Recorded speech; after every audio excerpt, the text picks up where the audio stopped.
Friends పండు మిర్చి పచ్చడి చేస్తున్నా చూడండి ఫ్రెండ్స్. మెత్తగా పట్టద్దు, లైట్ ఇట్లా పట్టాలి. ఇది అయిపోయిన తర్వాత మళ్ళీ చింతపండు వేస్తారు కదా ఫ్రెండ్స్. ఇవో 1/2 కేజీ చింతపండు, 1/2 కేజీ ఉప్పు, కేజీకి. ఇది అయిపోయిన తర్వాత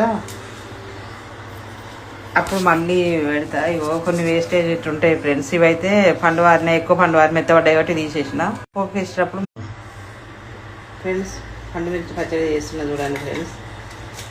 మెత్తగా పట్టద్దు, లైట్ ఇట్లా పట్టాలి. ఇది అయిపోయిన తర్వాత మళ్ళీ చింతపండు వేస్తారు కదా ఫ్రెండ్స్. ఇవో 1/2 కేజీ చింతపండు, 1/2 కేజీ ఉప్పు, కేజీకి. ఇది అయిపోయిన తర్వాత అప్పుడు మళ్ళీ పెడతా. ఇవో కొన్ని వేస్టేజ్ ఇట్లుంటాయి ఫ్రెండ్స్. ఇవైతే పండు వారిని ఎక్కువ పండు వారి మెత్తబడ్డాయి కాబట్టి తీసేసిన. పోపు వేసేటప్పుడు